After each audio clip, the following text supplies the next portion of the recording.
doesn't love animals? We have a bunch of lovely ones in Germany, in nature as well as in our very own homes. Ich bin Spring German Lehrerin Brunhild. Heute sprechen wir über Tiere, die in Deutschland heimisch sind.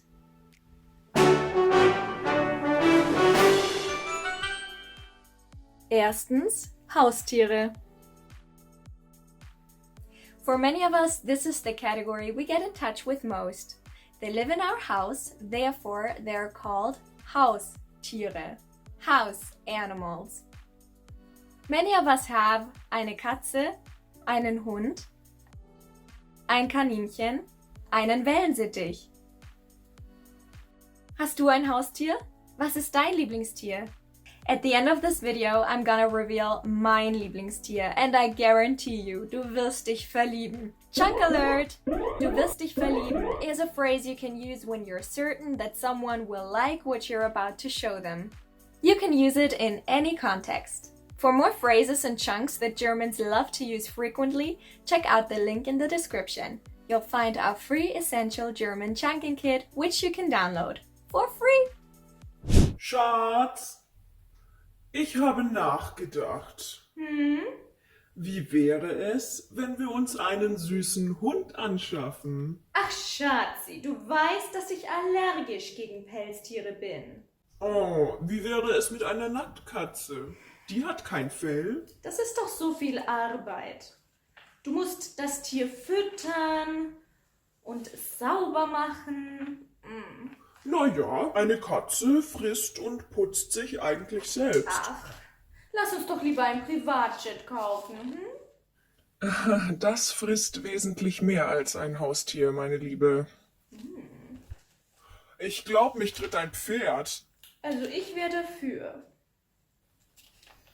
Ich glaub, mich tritt ein Pferd means something along the lines of I cannot believe this or I'll be blowed, which is probably what it would feel like to get kicked by a horse, hence the expression. Zweitens, Bauernhoftiere. A proper farmer must have at least a bunch of these guys. Eine Kuh, ein Pferd, ein Schwein, eine Ziege, ein Schaf, ein Esel. Oh, Franziska, du stehst ja mit den Hühnern auf. Ja, ich und Martin haben schon die Kühe gemolken. Der Esel nennt sich immer zuerst. Der Esel nennt sich immer zuerst is a reprehensive proverb that is said when someone is mentioning themselves first in an enumeration of people, which is considered unmannered in German-speaking countries. If you do that, you are rude wie ein Esel. Lisa, hast du die Gänse und Enten gesehen? Die sind im Nachbarsteich. Geh sie bitte holen. Ich habe halt schon genug gearbeitet. Faule Sau. No farm is complete without Federvieh, like ein Huhn, ein Hahn, eine Ente, eine Gans. Hi, wohnst du auf dem Bauernhof? Der Hof gehört meinen Eltern, wieso? Euch ist ein Huhn entwischt. Wir haben es in unserem Garten entdeckt. Ach, immer diese dummen Hühner. Wo ist das Huhn jetzt? Auf unserem Misthaufen. Drittens, heimische Waldtiere.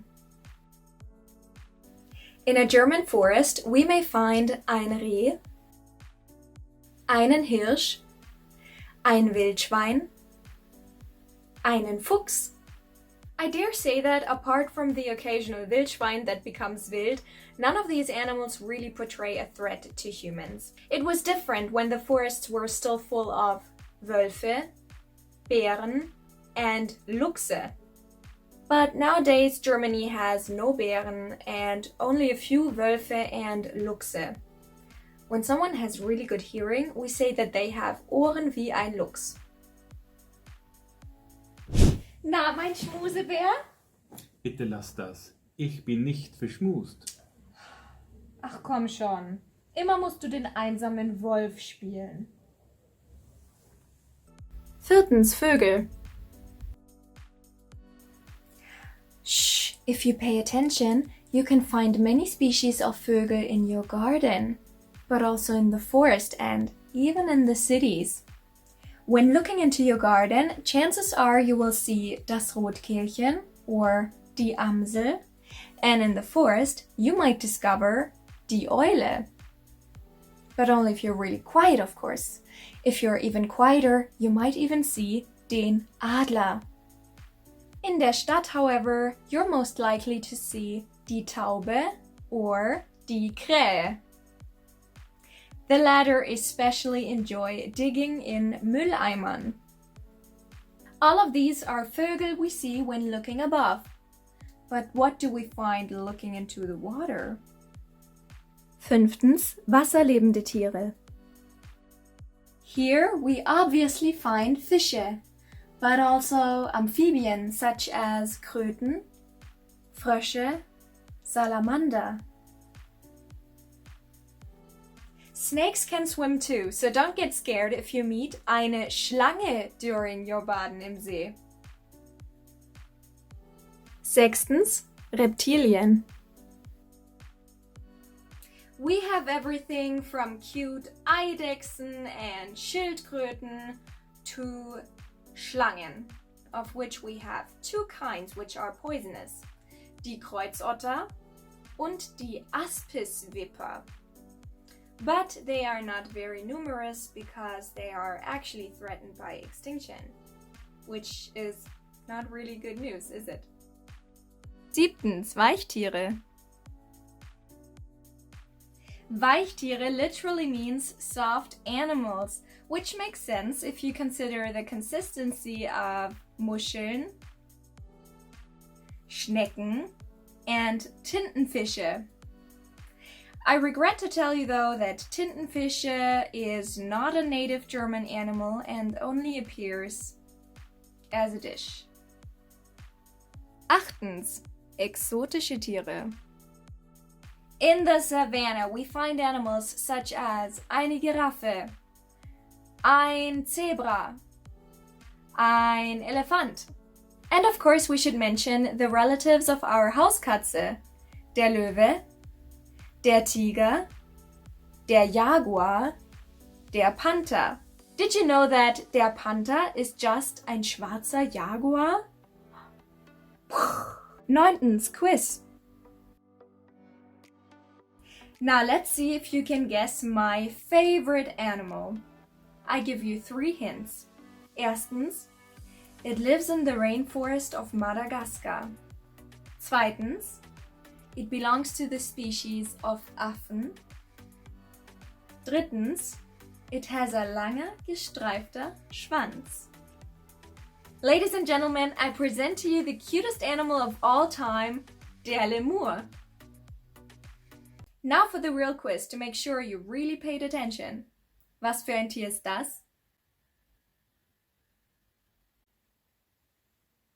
Das ist ein Wolf. Was für ein Tier ist das? Das ist eine Ziege. Was für Tiere sind das? Das sind Fische. Was für ein Tier ist das?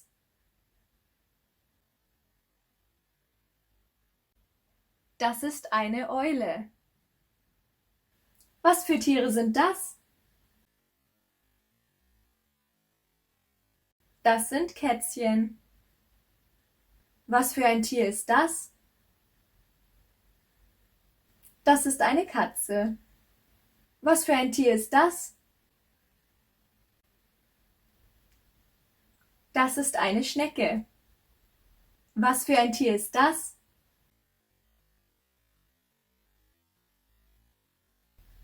Das ist ein Eisbär. Was für Tiere sind das? Das sind Gänse. Was für ein Tier ist das? Das ist ein Hund. Was für Tiere sind das? Das sind Hühner. Was für ein Tier ist das? Das ist ein Lemur. Are you as enchanted as me by these wonders of nature? Or do you mainly enjoy animals in Form einer Bratwurst? I'm not here to shame you, openly. Instead, I'll use this next video to explain all the different ways that animals are being eaten in Germany, and what you can eat if you'd rather stay plant-based.